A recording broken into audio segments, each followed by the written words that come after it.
జబర్దస్త్ ఈ షోకి ఎంతటి ప్రజాదరణ ఉందో ఈ కామెడీ సౌత్ ఇండియాలోనే టాప్ రేటింగ్ ప్రోగ్రామ్. ఈ ప్రోగ్రామ్ కు జడ్జీలుగా నాగబాబు రోజాలు వ్యవహరిస్తున్న విషయం అందరికీ తెలిసిందే. మెగా బ్రదర్ నాగబాబు ఈ షోలో వస్తున్న అసభ్య కామెడీపై ఒక ఇంటర్వ్యూలో స్పందించారు. కామెడీలు 100కు పైగా రకాలు ఉన్నాయని, అందులో డబుల్ మీనింగ్, స్పైసీ కామెడీలు కూడా ఒక భాగం అన్నారు. జబర్దస్త్లో డబుల్ మీనింగ్ స్కిట్లతో పాటుగా నీట్గా ఉండే స్కిట్లు కూడా ఉన్నాయని అన్నారు.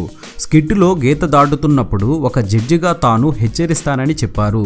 దీంతో వారు సరిచేసుకుంటారని, అయితే 4 ఏళ్లుగా జరుగుతున్న ఈ ప్రోగ్రాంలో 1 అరా వస్తూ ఉంటాయని అన్నారు. రోజు రోజుకు జబర్దస్త్కు ఆదరణ పెరుగుతుందని, గురు శుక్రవారాలు వచ్చాయంటే సినిమాలకు కూడా వెళ్లకుండా ప్రజలు చూస్తారని అన్నారు. ఇంత విజయం సాధిస్తుందని మొదట శ్యామ్ గారు కూడా ఊహించలేదని అన్నారు. నిజానికి మొదట్లో ఈ ప్రోగ్రాంను 10 ఎపిసోడ్లు మాత్రమే చేద్దామనుకున్నారని, అయితే చాలా విజయవంతమైందని తెలిపారు. ఇది ఒక అద్భుతం అని, ఇలాంటి దానిలో భాగం అవడం తమ అదృష్టం అని చెప్పారు నాగబాబు.